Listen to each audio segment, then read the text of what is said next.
Salut à tous. Alors, nouvelle petite vidéo. On va continuer sur la série Open Media Vault qu'on avait commencé. Alors la fois passée, donc on avait démarré, ouais, on avait réalisé l'installation d'Open Media Vault. On s'était rapidement connecté dessus. On avait effectué un ou deux paramètres. Donc on va continuer un peu le paramétrage d'Open Media Vault. Donc j'ai repris Open Media Vault dans l'état où on l'avait laissé, c'est-à-dire avec une machine virtuelle ici qui a démarré. Elle a toujours la même IP et on va se connecter dessus. Donc la dernière fois, on s'était juste connecté dessus et donc le mot de passe c'était le mot de passe par défaut. Donc c'était admin et Open Media Vault. Voilà. Donc on a toujours notre machine à jour, donc il n'y a pas de souci de ce côté-là. Donc la première chose à faire si on veut que ce NAS serve à quelque chose en gros, ça va être de créer au fait ce qu'on appelle un RAID. Donc il y a plusieurs niveaux de RAID. On va pouvoir voir ça ici. Il y a plusieurs niveaux de RAID qui permettent d'avoir différents niveaux de redondance. J'avais trouvé une image sympa. Qui permettent différents niveaux de redondance au fait. Alors est-ce qu'on a quelque chose ici rapidement? Si je fais ça, voilà. Alors, bon, l'image est en anglais, c'est peut-être pas très parlant. Si on en reprend une autre, bon, et on va se contenter de celle-là.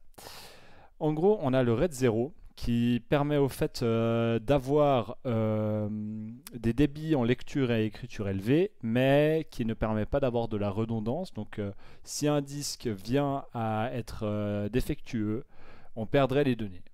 On a le RAID 1 qui permet d'avoir de la redondance entre deux disques. Donc, c'est la copie d'un disque sur l'autre. Donc, on a des débits en lecture et en écriture qui sont normaux. On a le RAID 5, le RAID 4, je ne sais pas trop ce que c'est, mais le RAID 5, en gros, ça écrit les données sur 3 disques et sur enfin 3 ou plus disques, et sur le 1 disque restant, donc n disque moins 1, on aura au fait un bit de parité, en gros. Donc ça additionne les données et ça fait un résultat et ça permet au fait de sauvegarder un disque. Donc de se parer contre la perte d'un disque. On a le RAID 6 qui permet de se parer contre la perte de deux disques. Donc c'est mieux, mais ça coûte deux disques en plus. Donc voilà, le RAID 5 pour un NAS, c'est déjà très bien. RAID 1 ou RAID 5.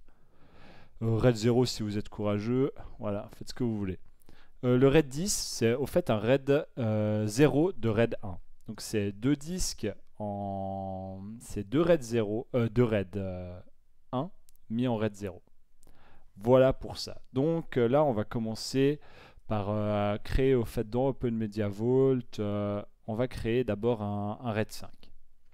Donc vous pouvez tout à fait aussi monter par exemple un seul disque dans Open Media Vault si vous allez ici.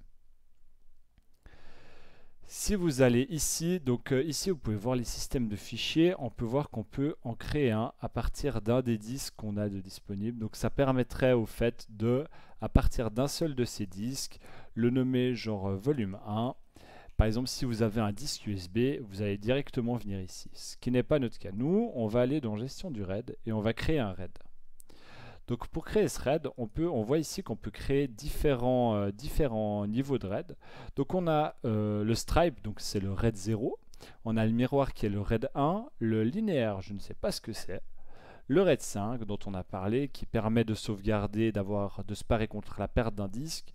Le RAID 6 qui permet de se parer contre la perte de deux disques. Et le RAID 10 ce qui est généralement utilisé pour les serveurs, mais ça coûte si on a par exemple besoin d'avoir 10 disques, ça va en coûter la moitié par exemple. C'est-à-dire qu'on perdra chaque fois la moitié des disques en gros pour ça. Donc on va appeler notre RAID, on va l'appeler volume 1 ou RAID 1 par exemple. Allez, RAID 1 va pour ça. On va sélectionner ici, au fait, moi je vais sélectionner que 4 disques sur les 5 parce que j'ai envie par la suite de faire quelque chose avec le cinquième. Donc je vais juste prendre 4 disques. À savoir que vous ne pouvez pas faire de RAID à 5 avec 2 disques, il en faut minimum 3. comme vous pouvez le voir ici. Sinon, si on fait 2 et qu'on fait créer, on voit il nous interdit. Donc là, si on voulait faire quelque chose de redondant avec 2 disques, on serait obligé de faire du RAID 1. Donc on va prendre 4 disques. Hein. Donc pour avoir ici, donc, au niveau de la capacité, c'est capacité n-1, donc nombre de disques moins 1. Donc ici, ça nous ferait en gros 48 gigaoctets. Donc 16 plus 16 plus 16, ça nous ferait 48 gigaoctets de mémoire. On peut cliquer ici si on veut tous les sélectionner, ce qui n'est pas notre cas. Donc hop, on les sélectionne tous, j'en décoche un, et je fais créer. Voulez-vous vraiment créer le RAID? Bien évidemment. Voilà, donc maintenant, ce RAID, il va s'initialiser. C'est-à-dire que le système va, au fait, synchroniser les 2 disques. Donc, il va s'assurer que les données soient sur tous les disques les mêmes.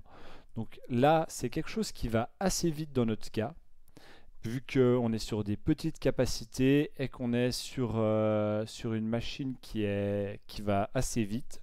Maintenant, quand vous allez travailler avec des disques de plus grande capacité, ça va de toute façon mettre un tout petit peu plus de temps que ça. Donc on va laisser ça tranquillement se terminer et on va juste continuer par terminer 2-3 paramètres importants. Ces paramètres importants, ça va être au fait la sécurité. C'est-à-dire que jusqu'à maintenant, on a travaillé avec un mot de passe administrateur qui était suivi par défaut. Et ça, c'est une erreur. Il faut toujours changer les mots de passe. Donc ici, pour l'exemple, on va mettre mot de passe 2. Étant donné que mot de passe 1 a été pris pour le root, ça va nous permettre de différencier lors des différentes manipulations. Mais ici, on met mot de passe 2. Voilà. Et on enregistre. À chaque fois qu'on applique quelque chose, hein, de toute façon, on applique. Et souvent, dans OpenMediaVault, on a une petite fenêtre ici qui nous demande de confirmer ça. Donc, pour ça, c'est bon. Maintenant, il va falloir qu'on crée nos utilisateurs parce qu'on n'a aucun utilisateur. Donc, cet utilisateur-là, ça va être un peu l'utilisateur principal que vous allez utiliser. Bien évidemment, ça peut être vous, un autre utilisateur de votre réseau. Donc ici, on va ajouter un utilisateur. Et cet utilisateur, on va l'appeler moi, simplement. Et cet utilisateur aura comme mot de passe 3. Voilà, je me rate. Ah! Voilà. Donc il a comme mot de passe 3. Donc on enregistre. Pour les groupes, etc., vous ne touchez rien. L'adresse email, ça peut servir s'il veut récupérer son mot de passe, etc. Étant donné qu'on va considérer qu'il n'y aura pas beaucoup d'utilisateurs et que vous avez les accès root, vous pourrez de toute façon récupérer les choses après. Les groupes, on verra après qu'est-ce que c'est. Mais pour le moment, on va simplement enregistrer ça comme ça. Voilà, donc on a un utilisateur moi avec un mot de passe 3. On applique les changements évidemment, à savoir qu'à l'avenir, si vous allez faire des modifications dans les utilisateurs et que vous avez des partages qui sont en cours, ça va déconnecter les utilisateurs pour réappliquer au fait les paramètres. Donc si vous avez quelqu'un qui regarde un film sur le NAS et que vous appliquez des changements, ça va les déconnecter. Bon, c'est pas dramatique. On va retourner voir le RAID. Donc là, magnifique, on voit qu'on a notre RAID 0 qui est créé. Hein. Donc l'état est actif. Si un disque venait à être déconnecté ou endommagé, l'état ici viendrait à actif et dégradé. Et ici, au fait, on pourrait venir ensuite récupérer les partitions en rajoutant un disque, etc. Mais de nouveau, c'est pour une autre fois. Maintenant qu'on a créé notre RAID, donc on a créé en gros un disque physique que le système interprète. Il faut maintenant paramétrer ce disque. Donc ce disque, on va l'utiliser au fait dans le système de fichiers. Donc comme avant, comme si c'était un disque USB, on va créer le système de fichiers, mais ce coup-ci avec notre software RAID ici, qui est là. Donc on peut voir la capacité, elle fait 48 Go non formaté. Donc on prend ça. Le libellé, on va appeler ça partage, par exemple. Voilà, simplement. Et le système de fichiers, on peut laisser X4. Je vous laisse vous renseigner sur les différents systèmes de fichiers, leurs avantages et leurs inconvénients par rapport aux uns aux autres. Mais sur du Linux Debian comme ça, on peut garder du X4, ça va très bien. On fait OK. Il nous dit que ça va formater le disque, que toutes les données dessus seront perdues. C'est pas grave, on n'a rien dessus. Donc voilà. Donc maintenant, il va initialiser notre disque, il va créer la table de partition, créer le journal, et on aura notre volume qui sera prêt à être utilisé. Voilà, la création du système de fichiers s'est achevée avec succès. C'est parfait. Maintenant, on a notre disque qui est créé. À savoir, encore une chose, c'est qu'il ne faut pas créer de partage ou de choses tant que le disque n'est pas totalement initialisé. Hein. Il faut vraiment attendre le 100% de la création du RAID. Voilà, petite parenthèse. Donc maintenant, notre système de fichiers est créé. Il va falloir qu'on le monte, qu'on dise au système que ce disque est utilisable. Donc pour ça, on va cliquer sur monter ici simplement et voilà. Notre disque maintenant, une fois qu'on aura cliqué sur appliquer, comme d'habitude, sera utilisable par le système, par les utilisateurs. Il faut encore qu'on paramètre 2-3 choses, mais la base est déjà bien avancée. Voilà, donc maintenant on a ce système de notre disque qui est monté, on a créé notre utilisateur. Moi j'aimerais bien sur mon Apple Media Vault pouvoir installer des choses et profiter un peu de tout l'environnement et de tous les plugins qui sont proposés. Et pour ça, au fait, Open Media Vault a un système de plugins qui se trouve ici. Donc ce système de plugins, c'est sur le site omvextra.org et on va pouvoir ici, au fait, télécharger des plugins pour Open Media Vault 3.x. Hein, donc on est en 3.89, donc ça va très bien. Pour installer ces plugins, alors, on a ici les guides, en fait, simplement. Donc on vient là. Et ici, donc, il n'y a rien de sorcier, mais on va juste prendre, donc on peut, pour la version 3, venir télécharger ce fichier, l'uploader sur l'interface web, installer les nouveaux plugins et rafraîchir la page. Alors, moi, j'ai eu une fois un problème avec ça. Donc bon, on va regarder comment faire, mais on va le faire aussi en ligne de commande, parce que c'est des choses avec lesquelles on va peut-être être amené à jouer. Alors, on a notre fichier qui est téléchargé. On va venir ici, on va venir dans Plugins, et on va venir ici dans Télécharger. Donc là, on voit qu'on en a déjà un certain nombre de plugins. On va venir dans Télécharger, et on va venir choisir ce fichier ici, qui est pop. Où est-ce qu'il est, cet outil? Il est là. Non, c'est pas ça. Il est là. Voilà. Donc on vient le prendre là. On fait OK et ça va l'envoyer. Ensuite, on rafraîchirait la page. Mais on va faire ça en ligne de commande. Alors, pour faire ça en ligne de commande, il va falloir se connecter en shell, ce qu'on appelle un shell, sur le NAS. Donc le shell, c'est ça. C'est un SSH. Le SSH est activé par défaut sur le port 22, qui est le port de base. Et ça nous permet au fait d'être vraiment connecté en bas niveau sur le NAS avec le login qu'on a créé au tout début, le login root et le mot de passe 1 dans notre cas. Pour se connecter à ça, il faut un client shell. Alors moi j'ai une petite préférence pour un tool qui s'appelle MobaXterm qui permet vraiment de se connecter à beaucoup de choses. Et je vais me connecter avec ça pour la démonstration, puis ça permet aussi d'avoir accès au partage de fichiers. C'est gratuit, hein, il y a une licence gratuite qui permet de sauvegarder un certain nombre de sessions. Je trouve vraiment que c'est le plus pratique. Donc on va créer une nouvelle session ici. On va créer une nouvelle session SSH. L'autre, c'est donc l'adresse IP de notre NAS. Oh, il n'y a pas le HTTP, vous pouvez l'enlever. On voit que le port par défaut ici est correct, hein, c'est le port 22. On peut spécifier l'username par root, étant donné que c'est notre username qu'on va utiliser, c'est l'username qu'on va utiliser, et on fait OK. Et là, le système nous demande notre mot de passe. Donc notre mot de passe, évidemment, c'est mot de passe 1. Voulez-vous sauvegarder le mot de passe? Oui. Voilà, maintenant on est connecté sur le NAS. On peut voir qu'on a la même interface au fait ici que si on était connecté sur la machine virtuelle là qui s'est mise en pause, qu'importe, réducteur. Voilà, donc si on refait un if config, là on obtient de nouveau les adresses IP, etc. etc. Donc pour pouvoir installer les plugins, on s'est connecté en SSH Et on va venir ici au fait rechercher, vous pouvez vous en aller, merci. On va venir rechercher au fait simplement ces 3 lignes de code là, qui sont wget, le machin, le truc. On les prend, c'est un peu la misère, voilà. Je la copie, hein, simplement CTRL-C. Je viens dans l'interface et je fais coller. On fait Enter. L'application va automatiquement télécharger le paquet. Donc là, on a juste au fait téléchargé le paquet qu'on a téléchargé avant. En gros. Maintenant, il faut lui dire au fait de l'installer. Donc de nouveau, je copie la ligne. Je reviens là, je colle. Enter. Donc ça fait tout le processus d'installation. Voilà, c'est terminé. Et ensuite, on va mettre à jour au fait la liste des paquets. Donc, on colle ça et on met à jour. Bim. Il se peut qu'à la fin, vous ayez à confirmer quelque chose.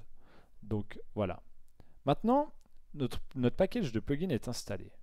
Donc, on peut se déconnecter d'ici. Voulez-vous vous déconnecter? Oui, pas de problème. Voilà.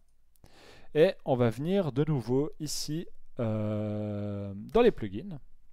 Et on peut voir que maintenant, on a ici toute une liste au fait de plugins à disposition dont on verra dans une prochaine vidéo quelques-uns, ceux que j'utilise régulièrement.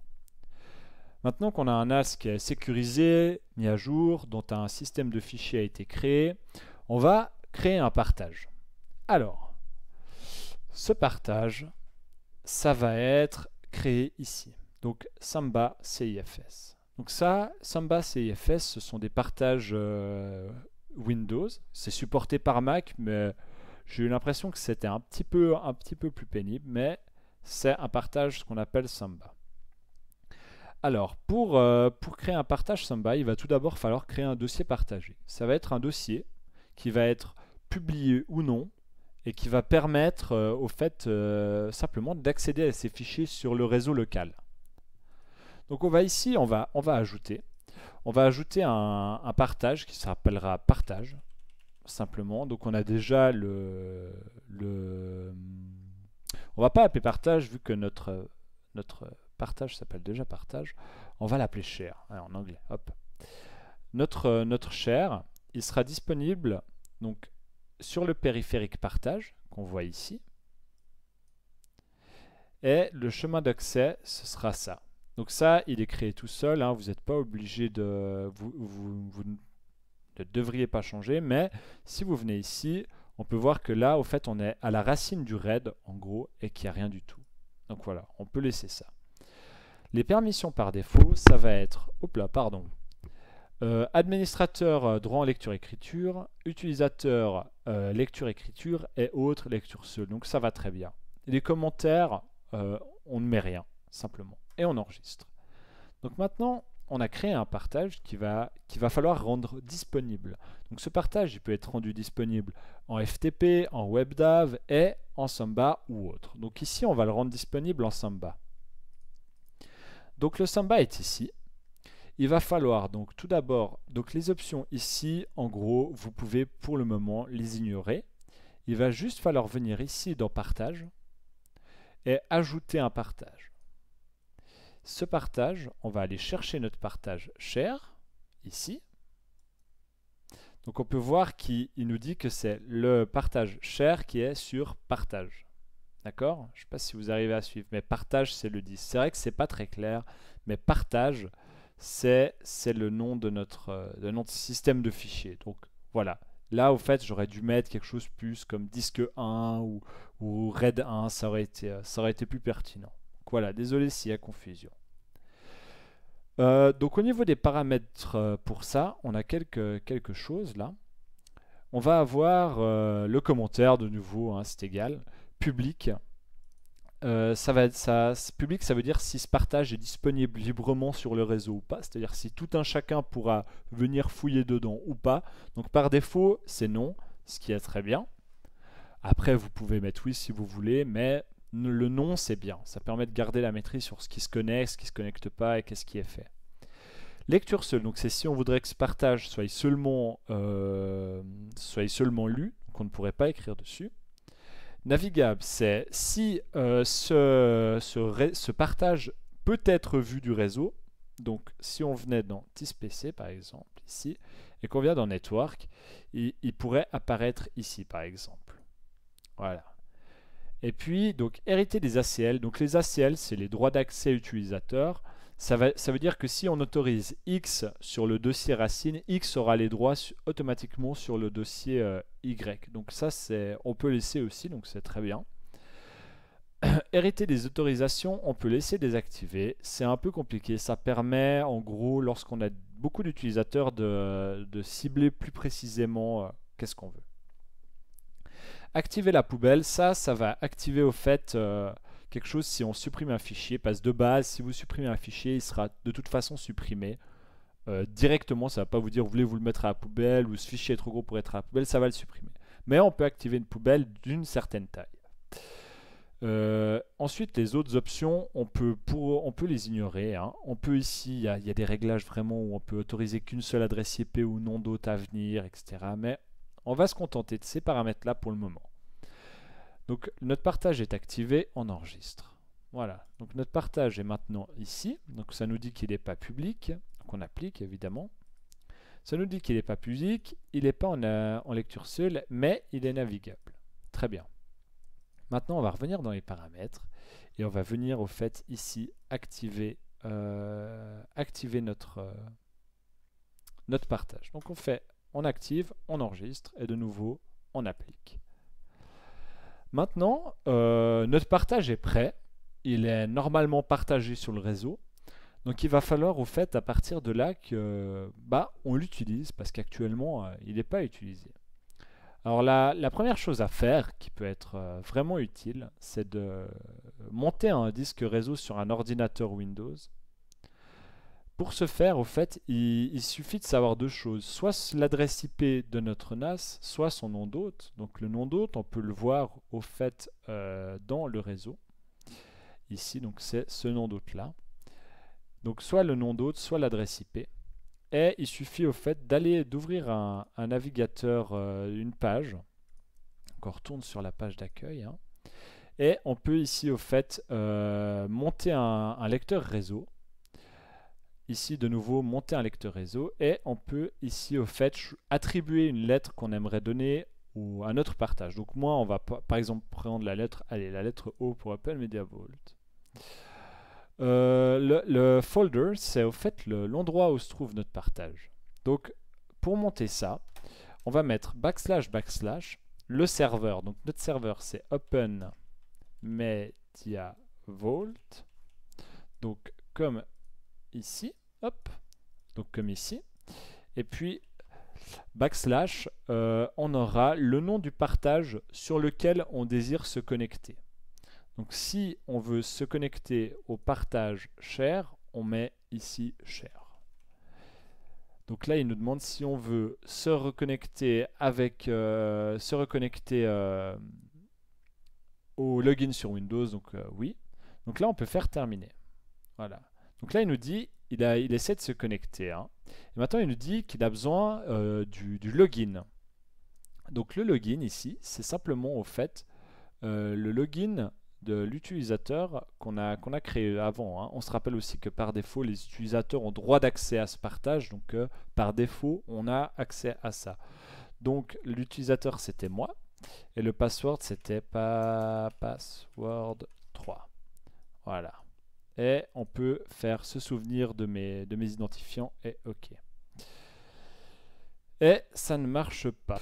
Bon, alors évidemment, le premier truc à faire quand on a ce genre d'erreur de password, c'est s'assurer au fait que le mot de passe est bon. Donc dans ce cas-là, évidemment, c'est ce mot de passe qui est faux. Donc si on se reconnecte à chaque fois, là maintenant il a le bon mot de passe. Mais j'avais mis le mauvais mot de passe. Mes doigts avaient fourché lors de la création. Donc voilà. Ceci explique cela. Et donc maintenant, une fois qu'on a un login correct et un password correct, on peut monter un disque en réseau. Cette démarche-là, elle peut être faite aussi. Donc Windows se souvient par défaut, des logins. Mais on peut, avec une ligne de commande, créer ce partage-là. Donc ça se fait très simplement aussi. C'est presque plus facile qu'avec le petit utilitaire. Pour ça, il suffit au fait de faire d'utiliser la commande netuse qui se présente comme ça. Netuse, donc utiliser le réseau.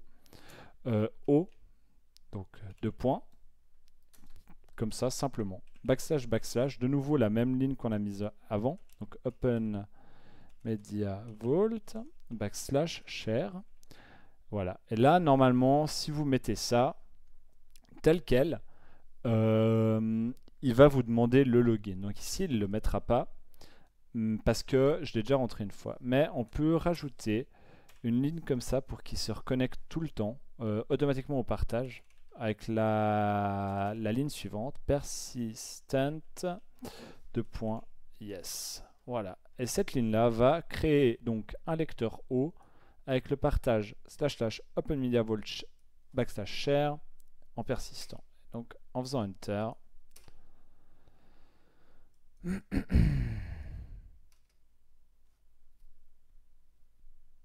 allez hop.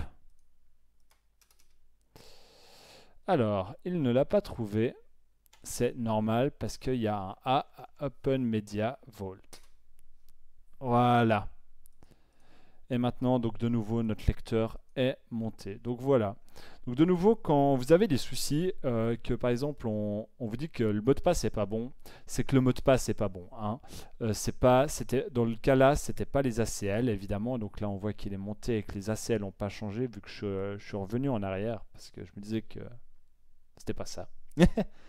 Et donc vraiment, là, actuellement, mon utilisateur a les droits en lecture, en écriture sur ce dossier parce qu'il fait partie du groupe utilisateur. Hein. Donc on peut voir le groupe utilisateur à lecture, écriture, exécution et que notre utilisateur fait partie du groupe utilisateur.